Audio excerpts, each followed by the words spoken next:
Today I'm going to tell you the 6 items that you'll need to be successful in the turkey woods this spring. Well, first off, congrats on getting your first turkey tag. The first thing that you'll need to decide is what type of weapon you're going to use to hunt a turkey. Some of this is going to depend on what season or what state you're hunting in and what the regulations are regarding that, but anything from a bow to a shotgun to a crossbow to a longbow or a recurve can all be used to harvest a turkey, so it can all be something that you already have in your house. If you decide you're going to turkey hunt with a shotgun, one of the essential things that you'll need is to get a turkey-specific choke tube. Turkey hunting with a shotgun is a little unique because you are specifically trying to shoot that turkey in the head, whereas most other shotgun applications you are just trying to hit the body of a pheasant or a duck or a goose, something like that. So your pattern needs to be bigger, but while turkey hunting specifically, you want that pattern to be as tight as possible. It also goes into the ammo side of things. There's lots of different turkey loads on the market, but they're all designed to deliver a lot of pellets into a very small area where you can get a quick, clean, ethical kill.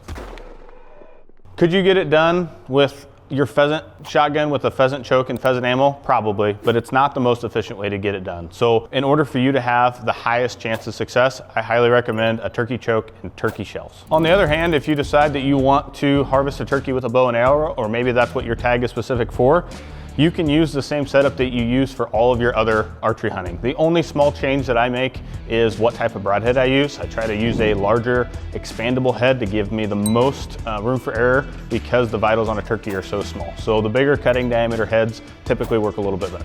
One of the other things that you'll need if you're going to chase turkeys this spring is some type of call. It is by far the most effective way to hunt them in the spring is by vocalizing back and forth with the turkeys. There are a couple different types of calls on the market, but a box call is generally the easiest to learn.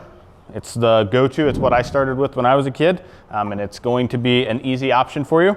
There's also friction type calls. These are going to make a wider variety of sounds, but they are a little bit harder to learn. And then my personal favorite would be a mouth or a diaphragm call. You can make a wide variety of sounds on these. You don't have to use your hands, so you get away with a little bit less movement, but they are a little bit harder to learn. So pick whatever one works best for you, but you'll definitely need a call this spring. Another thing that you'll need this spring if you're going to chase turkeys is some sort of decoy. The decoy we use to distract the turkey from your position, allowing you to get away with a little bit more movement and hopefully get a shot. Any type of turkey decoy will work. There are several different ones on the market. There's hen decoys and tom decoys and jake decoys, and they all serve a different purpose, but the most basic decoy out there would just be a single hen decoy. If you're working on a budget, just one hen decoy will get you a lot more success than anything else on the market. And as you grow and as you get more into turkey hunting, you can add more decoys along the way. But I would say the most basic turkey decoy you'll want is some sort of hen decoy. Now, this next thing is something that not everybody thinks you need, but it is, in my opinion, very essential to turkey hunting, and that's camo. Turkeys have great eyesight and they pick up on the smallest movement and smallest imperfections in nature. So having good camo and covering your hands and your face and everything that a turkey might see is essential to success. It doesn't matter what brand of camo, you can use the same camo that you use for any other type of hunting, but having camo is very important. The last piece of gear that you'll need is some sort of bag to carry all of your gear.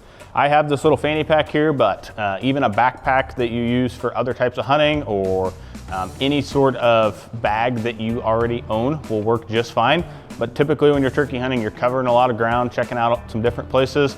Maybe you're hiking a long ways. You'll want something to carry all of your gear in. Now, a lot of this gear is stuff that you probably already have in your house or that you can get access to easily. But if it's not and you need some new turkey hunting gear, come check out your local SCHEELS, talk to an expert, and we'll get you squared away for this season.